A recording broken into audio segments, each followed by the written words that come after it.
ভারত জুড়ে উল্লাস, বাদ্য আর হর্ষধ্বনি, স্লোগানে মুখর দেশটির বড় শহর থেকে শুরু করে প্রত্যন্ত গ্রাম। নিজ দলের জয় উচ্ছ্বাসিত সমর্থকরা, কোথাও বিজেপি, কোথাও কংগ্রেস, আবার কোথাও বা তৃণমূলের মতো আঞ্চলিক দলগুলো বিজয় উদযাপিত হচ্ছে পুরো ভারতে।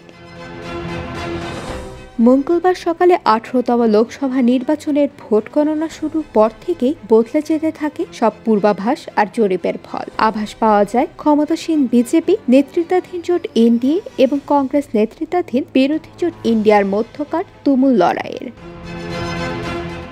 অপ্রত্যাশিত ফল সবচেয়ে বড় রাজ্য উত্তরপ্রদেশে 80টি আসনের মধ্যে 43টি আসন পেয়ে এগিয়ে গেল বিরোধী ইন্ডিয়া জোট। এছাড়া মহারাষ্ট্র এবং তামিলনাড়ুতেও এগিয়ে বিরোধীরা। অন্যদিকে বিহার, মধ্যপ্রদেশ, গুজরাট, অন্ধ্রপ্রদেশে এগিয়ে ক্ষমতাসীন এনডিএ জোট।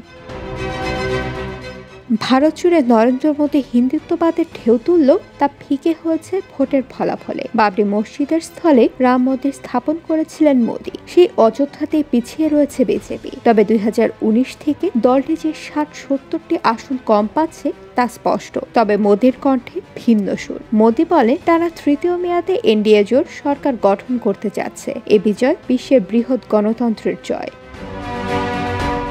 অন্যদিকে আগে নির্বাচনের থেকে দ্বিগুণ আসন পেয়ে প্রবল আত্মবিশ্বাসী প্রধান বিরোধী দল কংগ্রেস। লোকসভার ফলাফল বিজেপির বিরুদ্ধে গেছে বলে দাবি নেতাদের। তারা বলেন ভারতের জনগণের জন্য গর্বিত তারা। ফলাফলের মাধ্যমে তারা ভারতের সংবিধানের উপর হামলা প্রতিহত করেছে। ভারত একক কোনো দলের নয়।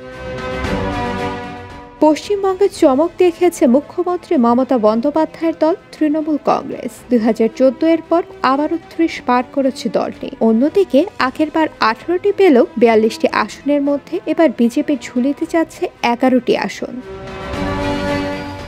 ভারতের 543 আসনের লোকসভায় সরকার গঠনের প্রয়োজন 272 আসন। সেই হিসেবে এককভাবে না পারলেও জোটগতভাবে টানা তৃতীয় মেয়াদে প্রধানমন্ত্রী হয়ে ইতিহাস সৃষ্টি করতে যাচ্ছেন মোদী। তবে এরই মধ্যে খবর বেরিয়েছে বিজেপির জোট সঙ্গে বিহারের নীতিশ কুমারের দল জেডিইউ এবং চন্দ্রবাবু নাইডুর তেলেগু দেশম পার্টির সঙ্গে যোগাযোগ শুরু করেছে কংগ্রেস। তাই শেষ পর্যন্ত ভারতের নতুন প্রধানমন্ত্রী কে হচ্ছে তা নিয়ে প্রশ্ন থেকেই যাচ্ছে।